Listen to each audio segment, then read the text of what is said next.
Hello and welcome to Dr. Fitness USA, the show. Exercise is medicine, strength training is stronger medicine. With your host Batista Gramode and myself, Stephen Hersey, aka Dr. Fitness USA. Hello everybody and welcome to Dr. Fitness USA, the show. I'm Batista, your host, here with Stephen Hersey, also known as Dr. Fitness USA himself, the foremost expert in the world in strength training and body design.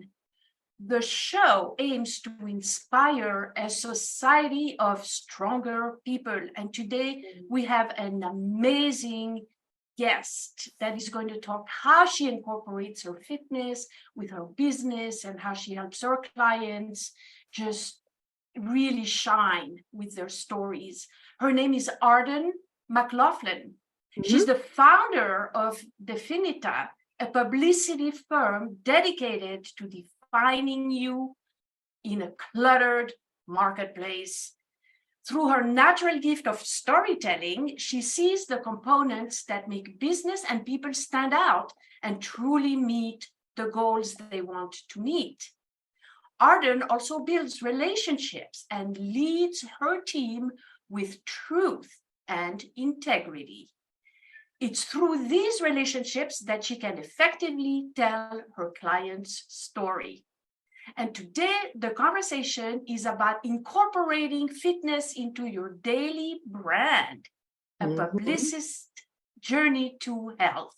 Arden, welcome. We're so excited to have you today to share your story. Thank you. I'm excited to be here. Perfect. So before we go digging deep into the topics of, your business and fitness and all this, why don't you tell us a little bit about yourself, who you are, where you came from and what got you to where you are today? Oh gosh. Well, that's a whole podcast in and of itself. So I am in North Carolina. I'm actually born and raised North Carolina. And this is a fitness show. So I have always just been into fitness. I am a child of the 80s and 90s. So my journey with fitness is very different, right? Like that was the 80s and 90s when Tyra Banks was telling all of us that we were too fat and only super skinny models that was the look. And so that was the look I wanted. So I've always been into working out or figuring it out and incorporating that into my daily life.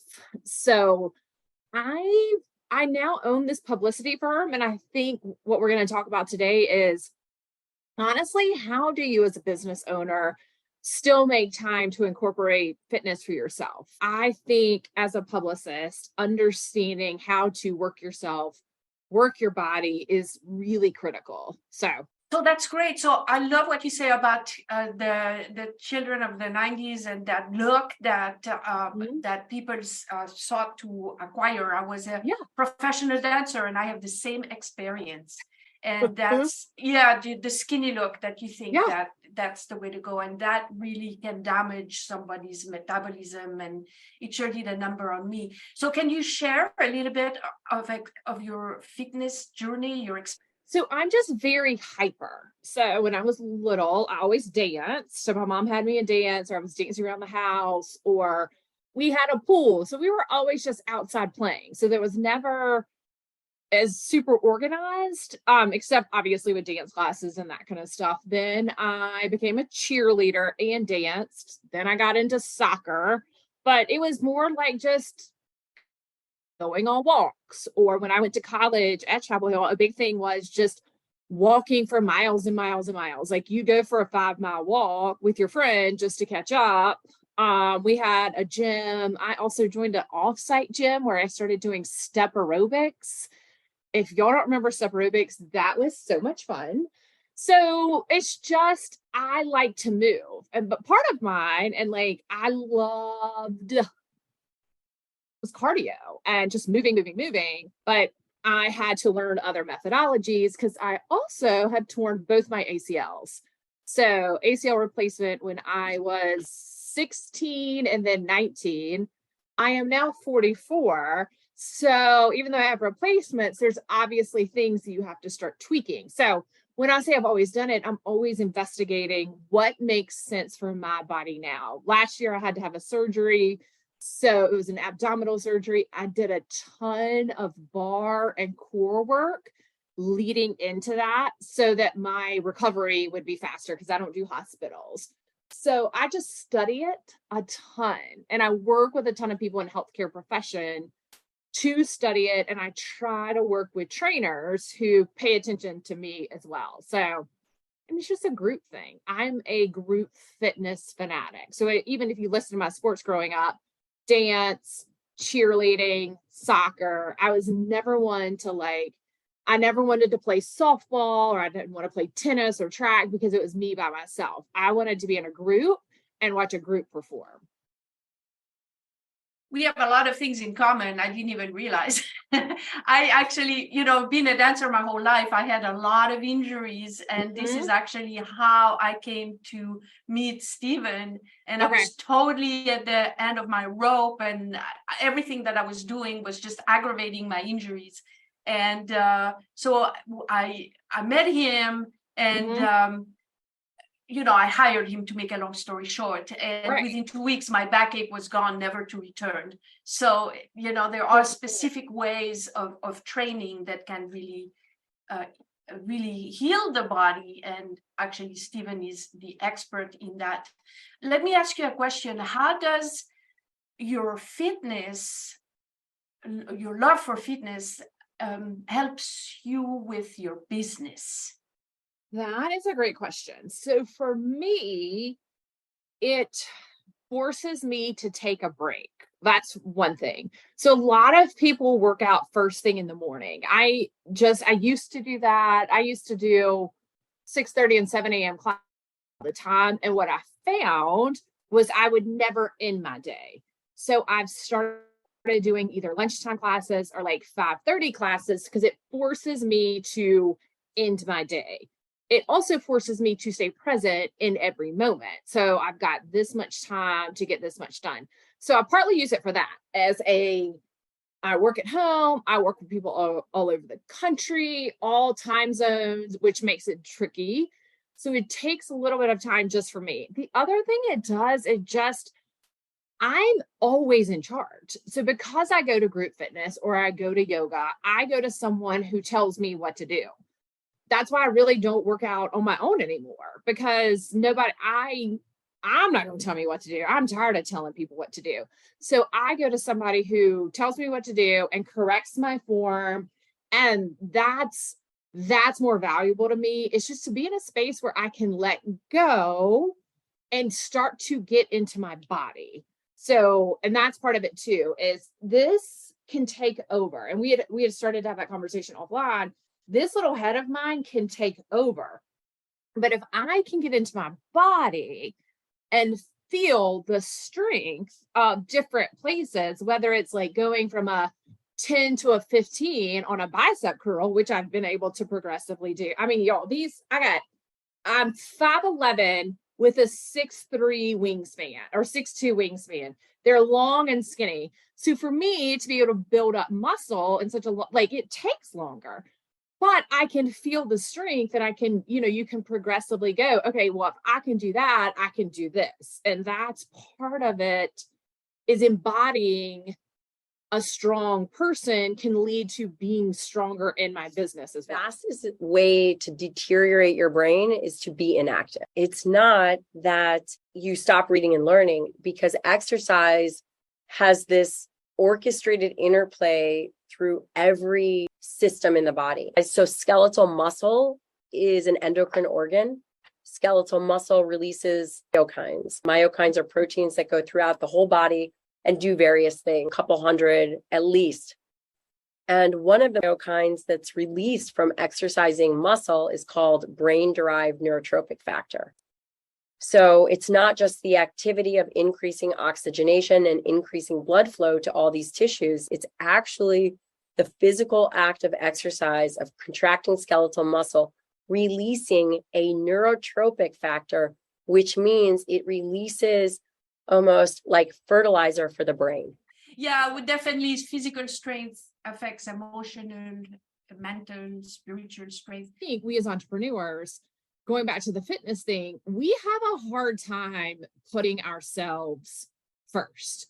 We have a hard time, like the client gets always wins. Even in the fitness industry, I mean, I'm sure you guys see this, the number of fitness professionals who don't actually work out themselves.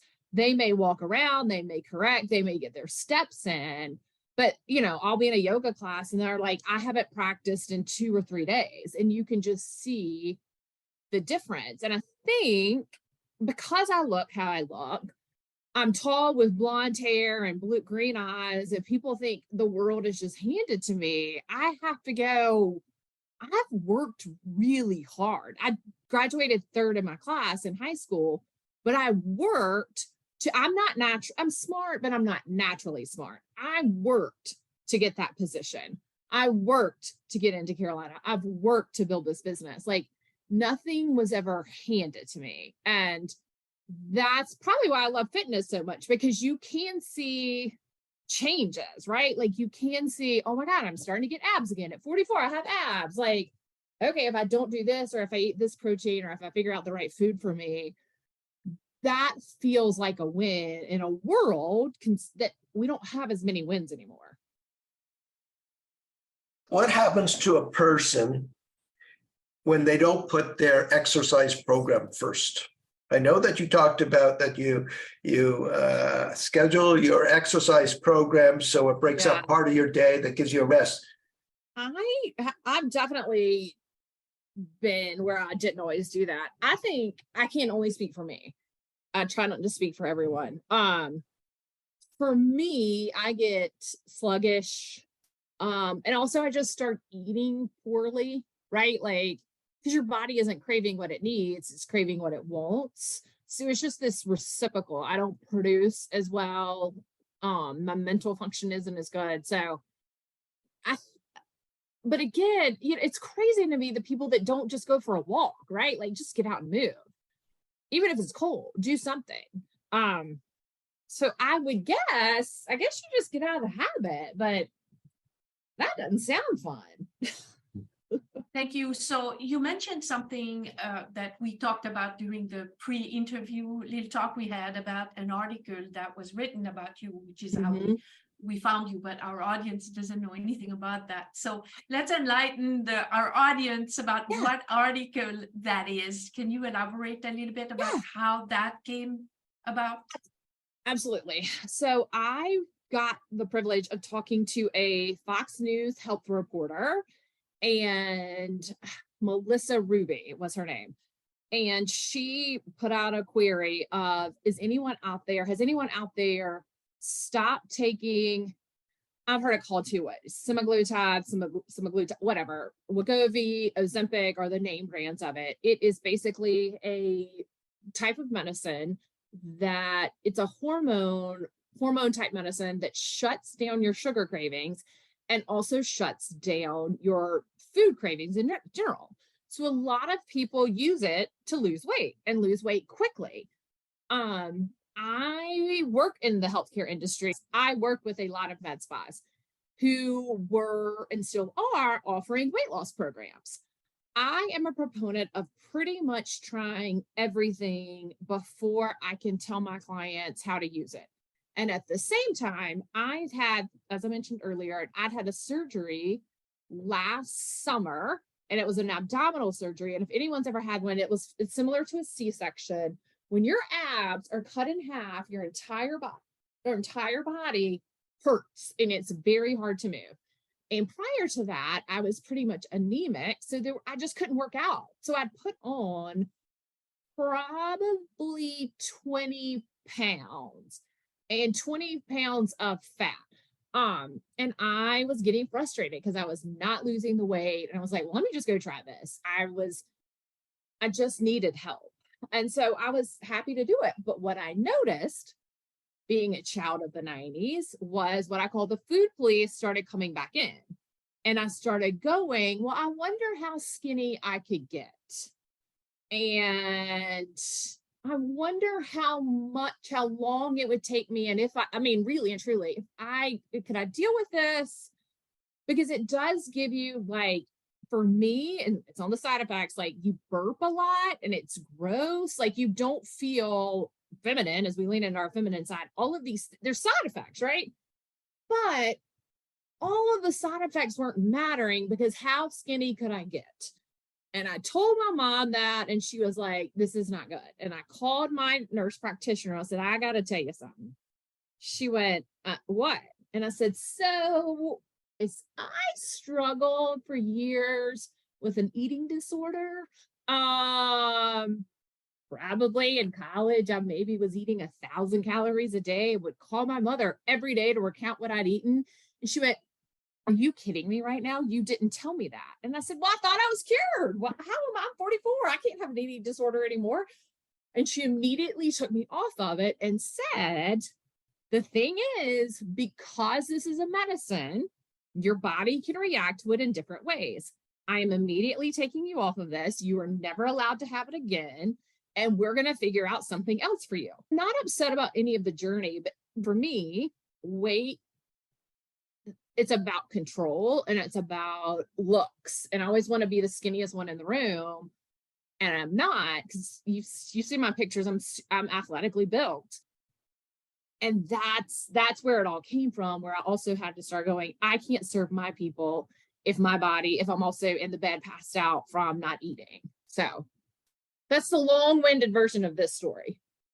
Well, thank you for sharing that. I think that's a big lesson, because I think that how many billion of dollars is the weight loss industry? And, several billion. The weight loss industry is several $billion.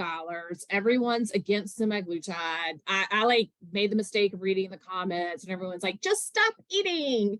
Just put the fork down. And I'm like, it's not that simple. It's just not. I literally can put the fork down and not lose weight because I'm starving my body of calories. I have hypothyroidism. My estrogen was too high. Like there's a million other things that working with healthcare professionals to do that and working with professionals, it's not just putting the fork down. And that's why I'm willing to talk about this because we are a giant nation, huge. It's really hard for big people to walk into my gym because it's a hard gym. It's hard. Everyone's there to modify, but where does somebody start if you're 200 pounds overweight, right? 200 is a lot, but 50. Yeah, this is a topic that we really love because in the system that Stephen has created, we actually take it from a different perspective than dieting. Is a 20 to 50% strength increase. By keeping the body grounded, we strengthen the nervous system. So we never put people on diets first. We aim to make them stronger physically and emotionally by strengthening the nervous system, and then the rest follows. One question I would have is what exercise you don't do now as opposed to what you did before? I only do cardio maybe twice a week. I was doing HIIT like every single day. I definitely sub one of the cardio days for a hot yoga class, which I find for my body it's kind of the mental challenge too, right? Can I get through an hour class? Because I love a mental challenge. No running. I had a heat stroke several years ago and ended up in the hospital from running. I have ACL issues. So there's not much I won't do, but I've definitely cut back on just massive amount of cardio. Like, remember the days of you went from the elliptical to the bike to the treadmill, and you're like, I've been here. On my birthday, I'm the Stairmaster. You're like, I've been here for 2 hours, and I'm done. I've burned 1,000 calories. And you're like, that's not how we do it anymore. What men or women are faced with in the industry is what we call kind of like masculine energy, a lot of ego. Yeah. Okay. Yeah. So it's what can I do today and what can I do more tomorrow? That's called performance. So if they spent the next 10 years doing performance exercises, whether it's HIIT or aerobics and things like that, they now could have used that time to actually build the foundation and alignment of their body that helps them when their hormones change later on in life. Right. But there's no educational process that's out there. It's kind of like the weight loss drug. There's a lot of hype, so people want to get on board. And so what people see is the performance level that they have to go through in order to what they call be in shape. They don't know the micronutrients to go way beyond that and come out as a superior athlete without the need of injury. Yeah. And I fully know I'm paying, like 100% believe that because I'm paying for it now, right? Like I'm going, wait, when did I get belly fat and all of that? Well, it's all hormones. So I'm trying to undo what the 80s and 90s told me, what Jane Fonda promised was the answer, or Gilad. I loved Gilad and Denise Austin, right? Like, yes, always was doing all of those because that also was what was available to me. So I want to look like that. So I'm going to do that, not knowing whether that was for my body or not, but I want to look like that. So that's what I'm going to do. Excellent. Great. That was a great conversation. Let's change gear here a little bit. So I'd like to talk a little bit about your brand. Let's see. Hold on. You wrote a question that's very interesting here. What does your brand image have to do with your actual brand? Okay. So as you can see behind me, and I had us positioned, my couch, everything are my brand colors. I fully believe that we as people relate to like how we see things. I showed up to your show because it was a fitness show and I was like, I want to be in my baseball cap. I want to be a little bit more calmed down because I want my brand also has the relatability to go, okay, who am I sitting in the audience with, or who's watching this? I want them to feel like they can relate to me because I can relate to them. I think all of that is critical. What we forget is, as business owners, I'm the number one representative of me. So if I'm acting like a jerk out in public, I'm representing my brand. That is still part of my brand image. If I'm talking about, if I'm a skincare person and my skin is a mess, I'm talking about my brand. So you're telling me, well, you have wrinkles and you're not, I mean, it's not the wrinkles, it's the like your skin, because I'm trying to like go not against Botox and just doing natural skincare, but it's not glowing or it's not hydrated, or you're a hair person and your hair's always a wrap. Like all of these things represent you. I'm going to look at your Instagram or your website or whatever first, and then I'm going to look at you, or I'm going to meet you out in public.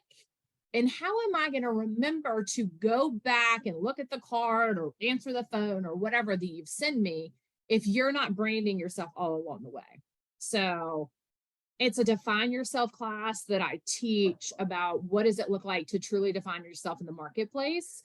And it's really hard, but when you can lean into who you are and be comfortable with that, I think businesses really, really start to grow. This is fun. So we talked about a lot of things. Do you have any, like, say, 3 takeaways to sum it all up, something that you want to leave the audience with? You know what? That is a great question. I always leave an audience when I speak with at least 2 things. One, talk about yourself. Because if they don't know you, they can't buy from you. And it's really, really okay to talk about yourself. It's not bragging. It's not maybe your friends don't understand it, but they're like, you're boasting. If your friends can't share your post, and if your friends can't cheer you on, they're not your friends. The second thing is you matter. and really matter. So whatever's happened to you, that's part of weaving you into who you're supposed to be. And the third thing is, I mean, follow me on Instagram, man. I have a good time. I just post funny things. It's Definita.publicity. I just try to have a good time on there. I try to be silly. I try to make people laugh. I think y'all saw one of my cats come in here. I have the PR cats. They've branded themselves. They're in every freaking photo. But I try to give out good tips. I'll go live sometimes. I've got a talk show I'm gearing up. It's like you attract the energy you put out. So I want to put that out. Like, you guys matter, and you're pouring into your body. What you put out is what you get in, and do it. Just take time for yourself. I think we just covered it all. So, hey, this was another great episode of Dr. Fitness USA, the show. And then until next time, bye-bye. Bye, guys.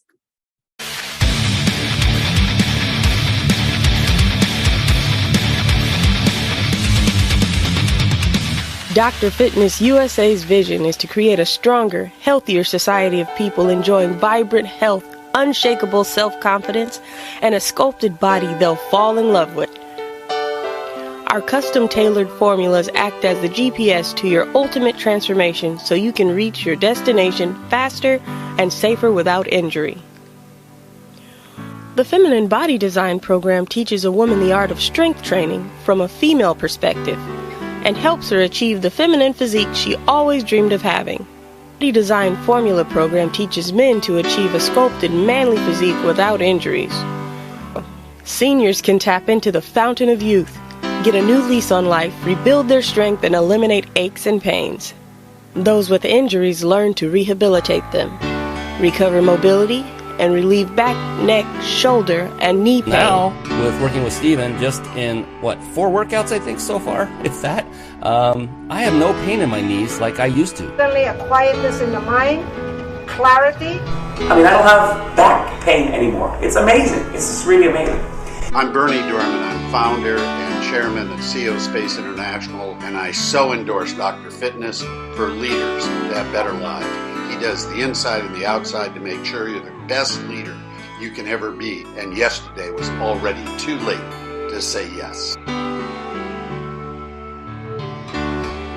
If your mind can conceive it and your heart can believe it, then Dr. Fitness USA can help you achieve it.